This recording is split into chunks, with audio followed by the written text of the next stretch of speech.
Hello everyone.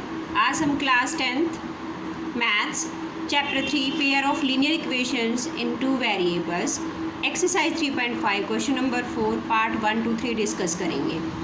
Let's check what we have in this question. इस question में statements बड़ी हैं, इसलिए पहले मैं बुक का ही यूज कर रही हूँ, ठीक है।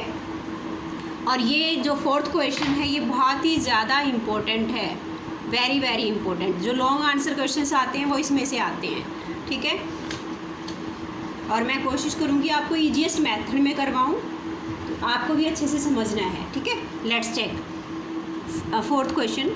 Form the pair of linear equations in the following problems and find their solutions if exist by any algebraic method. देखो, आप form the pair of linear equations from the following problems, मतलब जो भी आपको लीनियर इक्वेशंस बनानी है, जो भी प्रॉब्लम गिवन है, प्रॉब्लम मतलब जो भी स्टेटमेंट गिवन है, और उनके सॉल्यूशन फाइंड आउट करने हैं इफ़ एग्जिस्ट का मतलब अगर यूनिक सॉल्यूशन है तो आपको फाइंड आउट करना है। And bye any algebraic method, आपको पता है 3 मेथड्स होते हैं, elimination, cross multiplication and substitution. उनमें से कोई भी मेथड आप यूज कर सकते हो। अब चेक करते हैं फोर्थ क्वेश्चन फर्स्ट पार्ट। अब जब हम इस क्वेश्चन को पढ़ते हैं, ध्यान से देखिए, बहुत ही ज़्यादा very very important question is this, ठीक है। तो इस क्वेश्चन में क्या गिवन है? A part of monthly hostel charges is fixed and the remaining depends on the number of days one has taken food in the mess. When a student A takes food for 20 days, she has to pay ₹1,000 as hostel charges, whereas a student B who takes food for 26 days pays ₹1,180 as hostel charges. Find the fixed charges and the cost of food per day. अब देखो क्या given है। Monthly hostel charges का एक part fixed है, ठीक है, एक पार्ट फिक्स्ड है, और रिमेनिंग यानी कि दूसरा जो है वो डिपेंड करता है कि कितने दिन फूड लिया है मैस से, ठीक है। अब 1 स्टूडेंट यानी कि हमारे पास जो चार्जेस होंगे हॉस्टल में वो आपके पास होंगे 2 होंगे, यानी कि फिक्स्ड, और यहाँ पे यानी कि number of days of the food, ठीक है। It will depend number of days food has taken, इस बात पे डिपेंड करता है। और इन दोनों को मिला के हमारे पास बनेगा, क्या बनेगा? टोटल जो आपके पास हॉस्टल चार्ज है, हॉस्टल चार्ज ये है आपके पास, यानी कि fixed plus number of days जितने दिन फूड लिया है, और इन दोनों को मिला के बनेगा हॉस्टल चार्ज। अब देखते हैं नेक्स्ट। कोई ए स्टूडेंट है, ए स्टूडेंट ने फूड लिया 20 डेज़ के लिए और 1,000 रुपीज़ पे किए, जबकि बी स्टूडेंट ने 26 डेज़ के लिए फूड लिया और 1,180 रुपीज़ दिए फॉर एज हॉस्टल चार्जेस। अब हमें क्या फाइंड आउट करना है? We have to find the fixed charges and the cost of food per day. अब सबसे पहले जो आपको फाइंड आउट करना है यानी कि fixed charges and the cost of food per day, जो भी आपको फाइंड आउट करना है उसको हम लेट करेंगे, यानी कि हमें लेट क्या करना है? फिक्स्ड चार्जेस, यानी कि let the fixed charges be X. इसी के साथ साथ let the cost of food, कैसे? पर डे, इसको हमने ले लिया y, फिक्स्ड चार्ज को लिया है x, और पर डे जो कॉस्ट है फूड की उसको लिया है y, ठीक है। अब इसके बाद अब क्वेश्चन में क्या कहा है, अभी हमें बताया कि जो है चार्जेस 2 वे से लगेंगे, फिक्स्ड प्लस। अब देखो हमने यानी कि इसको ले लिया है x और इसको ले लिया है यानी कि per day number of days, इसको पर डे के हिसाब से हमने ले लिया है y, ये है हमारा y। अब देखते हैं इन दोनों को मिला के आपके पास बनेगा हॉस्टल चार्जेस। अब हमें पता है ए स्टूडेंट ने लिया 20 डेज़ के लिए और टोटल 1000 रुपये दिए हैं। अब देखो, अब दोनों को यानी कि फिक्स्ड तो लगना ही है, यानी कि ये क्या हो जाएगा, इक्वेशन क्या बनेगी, फिक्स्ड यानी कि दिस प्लस कितने दिन फूड लिया है वो, और उसमें क्या लगेगा, जितनी उसकी पर डे की कॉस्ट है। अब देखो फिक्स्ड मान लो हमने लिया x है। अब अगर एक दिन की मान लो आप y ना लेके आप 20 रुपीज़ लेते हो, आप 20 रुपीज़ लेते हो, और अगर आप 5 डेज़ लेते हो फूड फ्रॉम द मैस, तो आपको पता है आप 5 × 20 करेंगे, इट विल बी 100, ठीक है। ऐसे ही अगर यह आप y आपकी कॉस्ट है, y कॉस्ट है। अब देखो अगर 20 डेज़ लिया है किसने, ए ने लिया है, फूड लिया है 20 डेज़ लिया है, ठीक है, और यानी कि फिक्स्ड लगेगा ही। अब 1 डे की कॉस्ट है y, 1 डे की कॉस्ट क्या है y, तो 20 डेज़ की क्या हो जाएगी 20y, और दोनों को मिला के हमें पता है फिक्स को और नंबर ऑफ डेज जितना फूड है दोनों को मिला के हमें लेना है, it will B hostel charges, यानी कि दोनों को मिलाया और जितना टोटल उसने चार्ज दिया है वो है 1000 रुपीज़, उसके इक्वल हो जाएगा।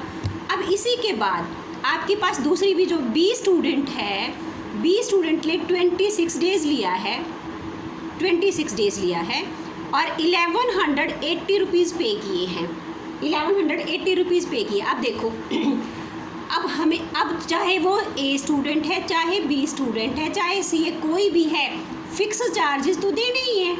इसका मतलब जो सेकंड इक्वेशन बनेगी फिक्स चार्ज प्लस हमने 1 डे का, एक दिन का y लिया है वो सबके लिए है। अब यानी कि 1 डे का अगर y है तो 26 डेज़ का 26 से मल्टीप्लाई करेंगे और इन दोनों को मिला के टोटल कॉस्ट हो जाएगी, जो कि बी स्टूडेंट की कितनी गिवन है 1180। अब ये हमारे पास इक्वेशंस हो गई हैं। आई होप आपको अच्छे से समझ आ गया। अब देखो इनको यहाँ लिखते हैं, यानी कि आप यहाँ पे क्या लिखोगे, क्या हम क्वेश्चन के अकॉर्डिंग जो कंडीशन गिवन है, ATQ मतलब अकॉर्डिंग टू क्वेश्चन, या आप अकॉर्डिंग टू कंडीशन भी लिख सकते हो।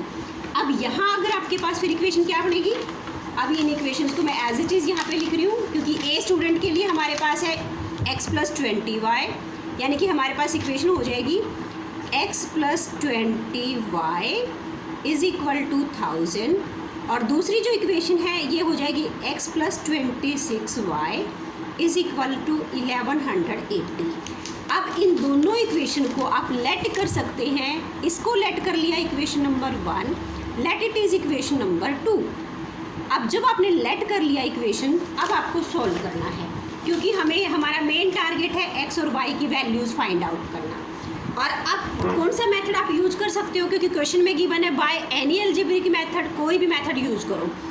अब मैं यहाँ पे एलिमिनेशन यूज़ करूँगी, क्यों, अगर आपके पास, आपने देखा जब भी आपको साफ साफ दिख रहा है दोनों इक्वेशन में कोफिशिएंट्स ऑफ x इक्वल हैं, अगर कभी भी आपको ये दिखाई देता है और आपको कोई फिक्स मेथड नहीं दे रखा कि solve this by this method, तो आपको क्या करना है, आप चेक करो क्या वहाँ पे किसी भी टर्म में x में या y में आपके पास कोफिशिएंट्स इक्वल हैं, तो एलिमिनेशन मेथड विल बी सबसे इजी पड़ेगा।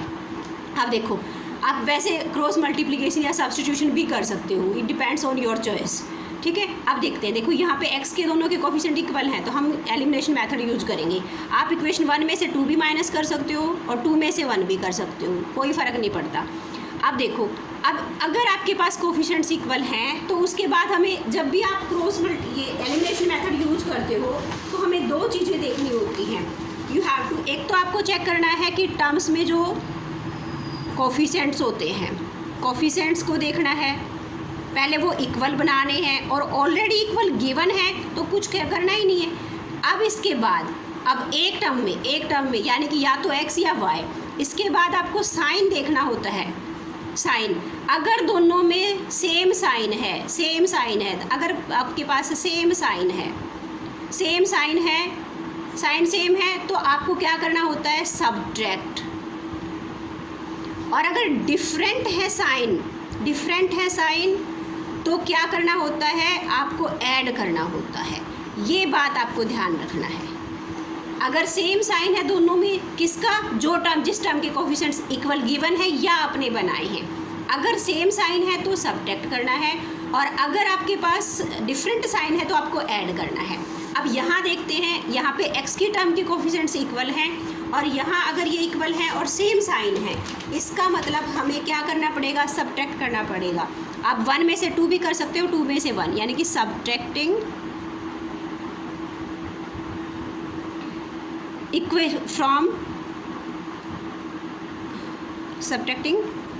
Equation number 2 from 1। अब देखते हैं, यानी कि कैसे लिखेंगे, जिस इक्वेशन में से माइनस करना है, यानी कि 1 में से, ये ऊपर एज इट इज़, और जिसको माइनस करना है वो नीचे x प्लस, यानी हम 2 को माइनस कर रहे हैं, 26y इज इक्वल टू 1180। अब अगर माइनस करना है तो एक और बात आपको याद रखना है कि सेकंड जो आपके पास यहाँ पे लिखेंगे, साइन चेंज करना है, जो भी इक्वेशन गिवन है। x पॉजिटिव नेगेटिव हो जाएगा, 26 पॉजिटिव नेगेटिव, 1100 पॉजिटिव नेगेटिव हो जाएगा। अब देखो, x पॉजिटिव x नेगेटिव, बस अब इसके बाद आपको ऐड करना होता है, तो नेगेटिव पॉजिटिव कभी ऐड नहीं होता, सेम आपके पास टर्म है, कैंसिल हो जाएगा। 20y positive 26y negative, add नहीं हो सकते डिफरेंट साइन के, तो जो बड़ी वैल्यू है, यानी कि 26 में से 20 माइनस किया 6, साइन किसका, जो बड़ी वैल्यू है, यानी कि -6y। सेम यहाँ पे आप दोनों डिफरेंट साइन के हैं, 1000 पॉजिटिव 1180 नेगेटिव, आप ऐड नहीं कर सकते, तो 1180 में से हमने 1000 माइनस किया तो 180, साइन किसका, जो बड़ी वैल्यू है। अब दोनों साइड नेगेटिव है तो आप कैंसिल कर सकते हो, तो y इज इक्वल टू, यहाँ 6 मल्टीप्लाई में है, you will shift on right, it will divide. अब 6 से 18 डिवाइड होता है, 6 1 जा 6 3 जा 18, और 0 एज इट इज़, यानी कि 30। तो यहाँ से हमारे पास y की वैल्यू 30 है। अब जो भी आपके पास यहाँ पे वैल्यू आई है, आप इक्वेशन 1 और 2 किसी में भी पुट कर सकते हो। मैं यहाँ इक्वेशन 1 को प्रेफर कर रही हूँ क्योंकि 20 की और 30 की मल्टीप्लाई करना ईजी हो जाएगा। अब वो आप 2 में भी कर सकते हो, यानी कि putting the value of y in equation number 1।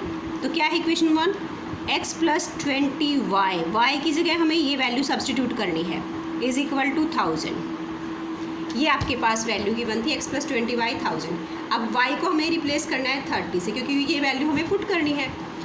अब इसको सॉल्व करेंगे, 20 को 30 से मल्टीप्लाई 600 इज इक्वल टू 1000।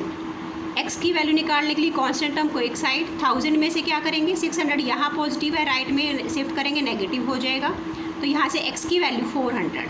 अब देखते हैं x और y हमारे पास क्या था, हमने फिक्स्ड चार्ज लिया था x, और जो the cost of food per day लिया था y, यानी कि हमारे पास क्या है, अब y की वैल्यू 30 है, ये क्या है, cost of food per day, x की वैल्यू है फिक्स चार्जेस, तो आप यहाँ पे क्या लिखेंगे, देयरफॉर द फिक्स्ड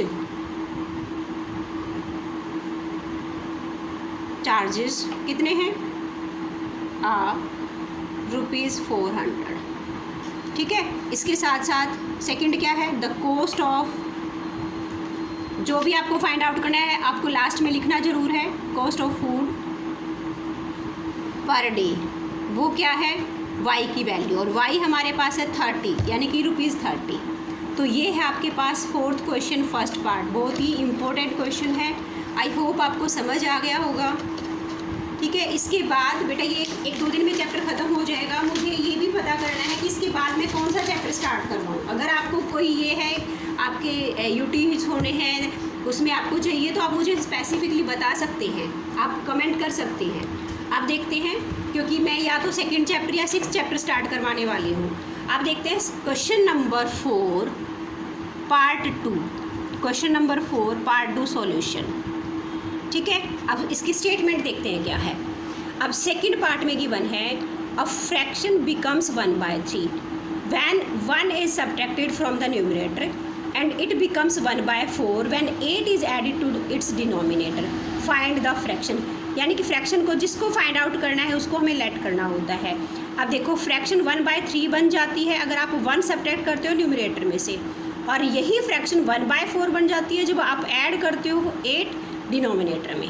ये दो कंडीशन दे रखी है। अब जो फाइंड आउट करना है उसको हम क्या करेंगे, लेट करेंगे। इसका मतलब अब हमें क्या करना है, अब फ्रैक्शन में क्या होता है, न्यूमरेटर एंड डिनोमिनेटर, तो let the numerator be X और let the denominator be Y. इसको हमने एक्स और वाई ले लिया, देन फ्रैक्शन क्या हो जाएगी, it will be x by y. ये हमारा लेट करने का कॉन्सेप्ट। अब इसके बाद अब हमें क्या करना है, इसके बाद हमें करना है जो भी हमारी कंडीशन गिवन है, कंडीशन गिवन है। देखो अब ये हमारे अकॉर्डिंग फ्रैक्शन है। अब ये फ्रैक्शन क्या हो जाती है, 1/3 बन जाएगी अगर आप 1 सब्ट्रैक्ट करते हो न्यूमरेटर में से। यानी कि अगर आप कंडीशन लगाएंगे तो x बाय वाई, आपको पता है x यहाँ न्यूमरेटर है, y यहाँ डिनोमिनेटर है। यहाँ कहा है कि अगर आप 1 माइनस करते हो किस में से, न्यूमरेटर में से, तो आपकी जो ये फ्रैक्शन है ये 1/3 हो जाएगी, ये 1/3। अब इसी के साथ आपके पास दूसरी कंडीशन भी गिवन है, और वो क्या है, अगर जो भी आपकी फ्रैक्शन है यानी कि x बाय वाई, अगर आप डिनोमिनेटर में 8 ऐड करते हो देन इट बिकम्स 1/4, यानी कि ये 1/4 बन जाती है। और जब भी आपको ऐसे फ्रैक्शन के क्वेश्चन गिवन है तो आप पहले क्या करेंगे, क्रॉस मल्टीप्लाई करेंगे यहाँ से, ताकि आप सोल्व कर पाएँ क्वेश्चंस को। पहले सिंपल इक्वेशन बनानी है तो 3 को मल्टीप्लाई करेंगे x - 1 के साथ और y × 1, ये इधर आ जाएगा, 3 इधर आ जाएगा। सिमिलरली ऑन दिस साइड 4 जाएगा x के साथ और 1 × y + 8। ठीक है, डिफ़िकल्ट नहीं है, बहुत इजी है, क्योंकि आप देखते हैं 3 को मल्टीप्लाई करेंगे, आपको पता है 3 को दोनों टर्म के साथ मल्टीप्लाई करना है, ये हो जाएगा 3 × x। ये पॉजिटिव है तो साइन पे कोई फ़र्क नहीं पड़ेगा, 3 × 1 3 और is equal to y × 1 y, यहाँ से हो जाएगा 4x। अब y 1 के साथ मल्टीप्लाई करेंगे, कोई फ़र्क ही नहीं पड़ेगा, ये हो गई इस इक्वेशन। अब देखते हैं, अब देखो 3x, मैं y की टर्म को शिफ्ट कर रही हूँ लेफ़्ट में, यहाँ y राइट में पॉजिटिव है, जब शिफ्ट करेंगे तो आपको पता है साइन चेंज हो जाता है। 3 को मैं शिफ्ट कर रही हूँ किस पे, राइट साइड में, यहाँ नेगेटिव है तो यहाँ पॉजिटिव हो जाएगा। आई होप आपको समझ आ गया होगा ये। सिमिलरली यहाँ पे भी x और y की टर्म्स को हमने, यहाँ y पॉजिटिव है, लेफ़्ट में शिफ्ट करेंगे नेगेटिव हो जाएगा और 8 एज इट इज़। अब इसको लेट कर लिया equation number 1, let it is equation number 2, let it is equation number 2। अब इसके बाद आपको क्या करना है, अब जब आप इसको सोल्व करेंगे, सबसे पहले मैंने इससे लास्ट क्वेश्चन में भी बताया है कि आप चेक करो कि क्या x में या y में कोफिशिएंट इक्वल है, क्योंकि हम कोई भी मेथड यूज़ कर सकते हैं। यहाँ देखो x का 3, x का यहाँ पे 4 है, ये सेम नहीं है, लेकिन y में आपके पास सेम है। इसका मतलब हमें बिना किसी से मल्टीप्लाई, ऑलरेडी गिवन है क्वेश्चन, हाफ क्वेश्चन तो यही हो जाता है। ठीक है, तो यहाँ आपके पास अगर आप देखो, अब मैंने पहले अभी 2 बातें बताई थी। अगर आपको चेक करना है, अगर जो टर्म आपके पास इक्वल, जहाँ पे कोफिशिएंट्स गिवन है, साइन चेक करो, अगर वहाँ पे सेम साइन है तो सब्ट्रैक्ट करेंगे। y यहाँ पे नेगेटिव, यहाँ पे भी नेगेटिव, सेम साइन है, सेम साइन है, इसका मतलब सब्ट्रैक्ट करेंगे। तो यहाँ क्या लिखेंगे, सब्ट्रैक्टिंग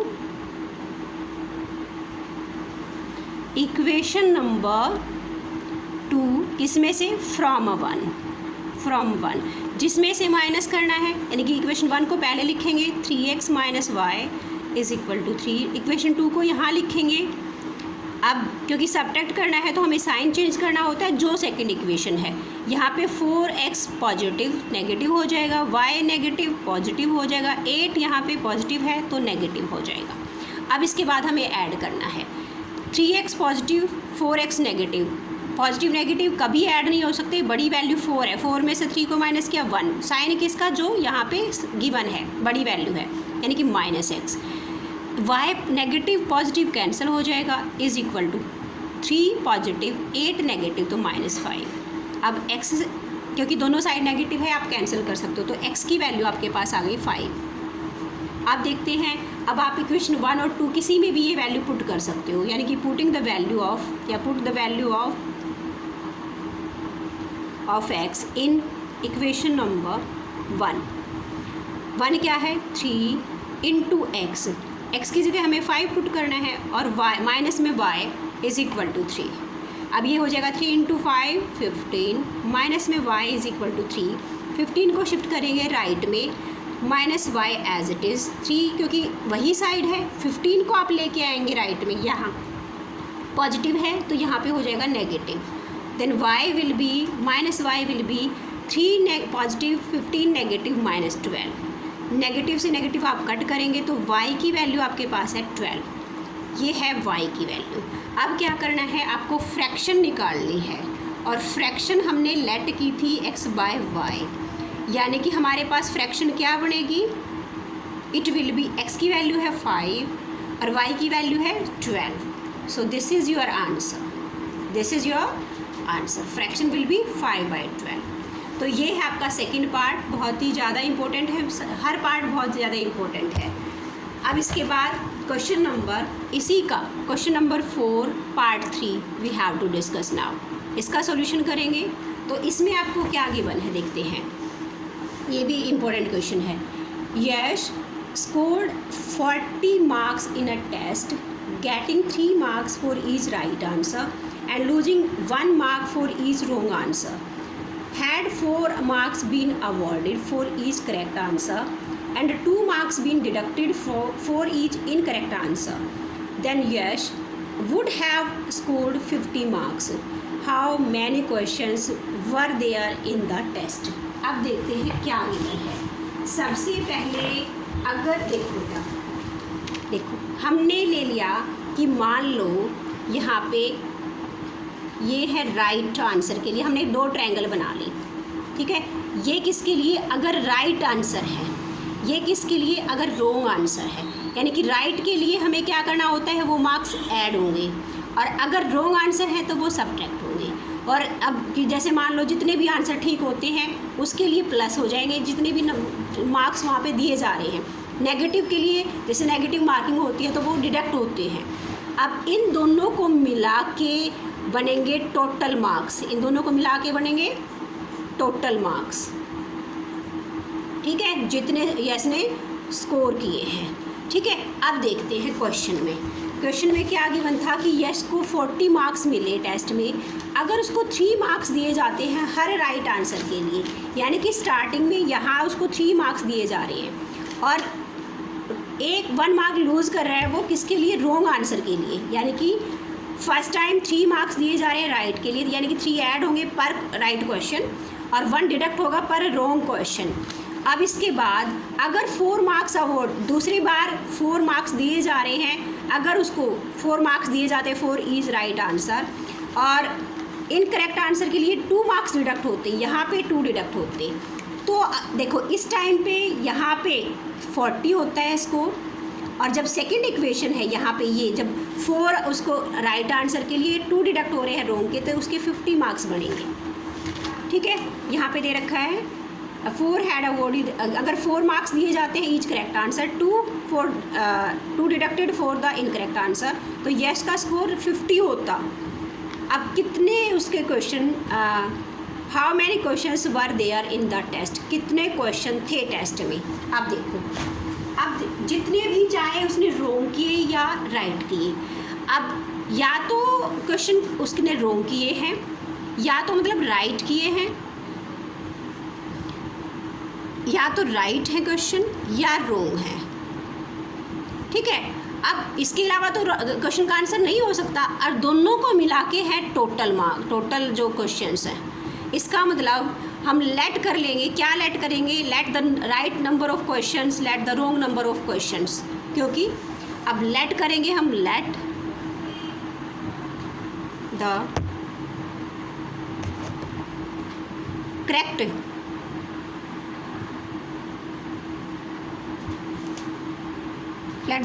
अच्छा चलो, let the correct number of questions, आप ऐसे भी लिख सकते हैं, let the number of correct questions, ऐसे भी लिख सकते हैं, लेट द ऑफ क्वेश्चंस, हमने इसको एक्स कर लिया, let the wrong number of questions be y. अब अभी मैंने बताया था जितने भी क्वेश्चंस है, चाहे वो राइट है रॉन्ग है, दोनों को मिला के टोटल बनेगा, यानी कि टोटल हमारे पास जो क्वेश्चंस होंगे, टोटल नंबर ऑफ क्वेश्चंस क्या बनेंगे, वो हमारे पास बनेंगे, दोनों को ऐड करेंगे x प्लस वाई। अब देखते हैं इक्वेशंस क्या बनेंगी, जो भी आपको कंडीशन गिवन है उसके अकॉर्डिंग। ये हमारा सॉल्यूशन है थर्ड पार्ट का, ठीक है। अब देखते हैं, अब इसने कहा कि अगर उसको 3 मार्क्स दिए जाते हैं राइट आंसर के लिए और 1 डिडक्ट होता है रॉन्ग के लिए, तो 40 मार्क्स मिलते हैं उसको। इसका मतलब क्या है, अब देखो, अगर जैसे मान लो आपके पास आपने 2 क्वेश्चन राइट किए और एक राइट क्वेश्चन के लिए 3 मार्क्स हैं, इसका मतलब 2 × 3 6 मार्क्स मिलेंगे आपको। बट अगर आपने मान लो आपने 2 ही क्वेश्चंस या फिर 1 क्वेश्चन आपने रॉन्ग कर दिया, 1 क्वेश्चन आपने रॉन्ग कर दिया और 1 के लिए आपको पता है 1 मार्क डिडक्ट होगा, तो ये हो गया 1, यानी कि जितने आपके राइट हैं उसमें से ये तो ऐड होते, ये आपको माइनस करने पड़ेंगे, तो 6 - 1 आपको 5 मार्क्स मिलेंगे, ठीक है। ऐसे ही जो राइट के लिए, यानी कि अगर यहाँ पे 3 है और हमारे पास नंबर ऑफ़ राइट क्वेश्चंस हमने ले लिया है, राइट के लिए x लिया है और number of wrong questions y लिया है।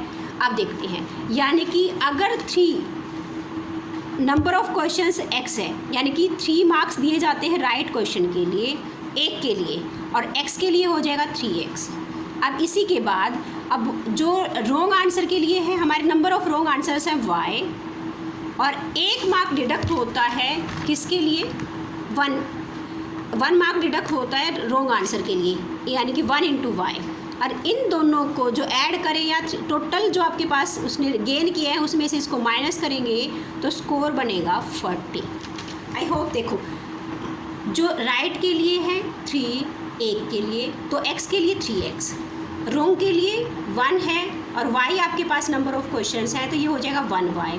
इसमें से हमने इसको माइनस करेंगे तो 40 मार्क्स मिलेंगे, तो 3x - 1y = 40। इसी के साथ सेकंड कंडीशन क्या बोलती है कि अगर आपके अगर 4 मार्क्स मिले होते राइट के लिए और एक क्वेश्चन के लिए 4, तो x के लिए 4x हो जाता, यानी कि 4x। अब कितने डिडक्ट करने हैं अब की बार, क्योंकि अब की बार 2 मार्क्स कटेंगे फॉर 1 रॉन्ग आंसर, और y अगर रॉन्ग आंसर होंगे तो 2y हो जाएगा, यानी कि -2y। और सेकेंड टाइम में उसको 50 मार्क्स मिलते, अगर उसको ये इसके अकॉर्डिंग उसकी मार्किंग हुई होती, तो ये हो जाएगा 50। ये आपके पास जो भी यहाँ पे इक्वेशंस हैं, अब इनको हमें सॉल्व करना है। अब सॉल्व करने के लिए आप चेक कर सकते हो, अब देखो यहाँ पे जो ये सेकंड इक्वेशन है, यहाँ पे 4 है, 2 है, 50 है, आप 2 कॉमन ले सकते हो। जैसे यहाँ से आपने 2 कॉमन लिया, सब में से भी ले सकते हो, यहाँ से आपने 2 कॉमन ले लिया, ये हो जाएगा 2x, यहाँ से y = 50, तो ये हो जाएगा 2x - y, 50/2 यानी कि 25। तो इक्वेशन, इसको तो हमने इक्वेशन नंबर 1 लेट कर लिया, ये हो गया 2x - y। अब इसको हम इक्वेशन नंबर 2 लेट करेंगे, क्योंकि इसी को हम यूज़ करेंगे, ठीक है। अब वही बात, यहाँ आपको साफ साफ दिखाई दे रहा है कि y का कोफिशिएंट दोनों में इक्वल है, तो हम एलिमिनेशन मेथड यूज करेंगे, ठीक है। तो बाय एलिमिनेशन मेथड, यानी कि यूजिंग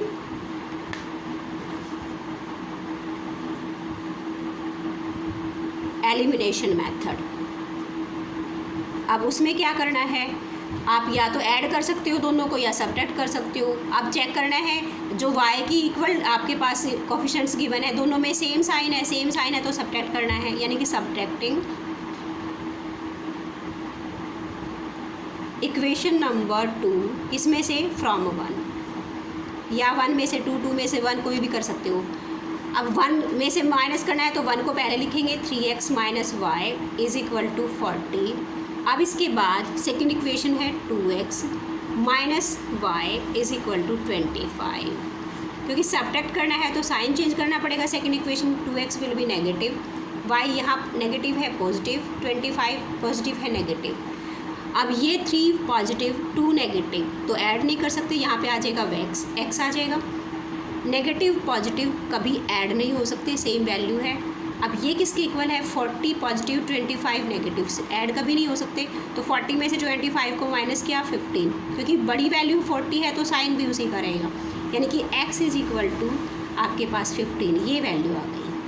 अब इसके बाद हमें चेक करना है y की वैल्यू फाइंड आउट करनी है। उसके लिए आप इक्वेशन 1 और 2 किसी में भी पुट कर सकते हो, तो मैं यहाँ पे इक्वेशन नंबर 2 यहाँ ले रही हूँ, तो यानी कि put the value of x in equation number 2। और इक्वेशन 2 क्या है?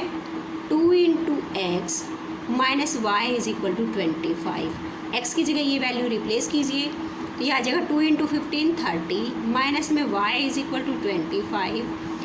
कॉन्स्टेंट टर्म को एक साइड लेंगे, माइनस वाई 25 30 यहाँ पॉजिटिव है, राइट में शिफ्ट करेंगे negative, minus y is equal to यहाँ पे 25 माइनस 30 तो -5, नेगेटिव से नेगेटिव कैंसिल करेंगे तो y इज इक्वल टू 5। अब x की वैल्यू 15, y की वैल्यू 5, इसका मतलब आपके पास क्या आ जाएगा? नंबर ऑफ क्वेश्चंस क्या था? टोटल क्वेश्चंस कितने होंगे? ये होंगे x प्लस वाई, क्योंकि हमने पहले भी लिख रखा था कि दोनों को ऐड करेंगे तभी टोटल नंबर ऑफ क्वेश्चंस। तो आपको क्या करना पड़ेगा? x प्लस वाई, तो ये क्या हो जाएगा? x की वैल्यू आपके पास गिवन है 15 और y की क्या है 5, यानी कि टोटल नंबर ऑफ क्वेश्चंस होगा 20। तो ये आपके पास आपके आंसर आ गया fourth question third part. I hope आपको अच्छे से समझ आया होगा, बहुत ही ज़्यादा इंपॉर्टेंट है, ठीक है। और अगर आपको समझ आ रहा है, like the video, share it with your friends and subscribe my channel also. Thank you very much.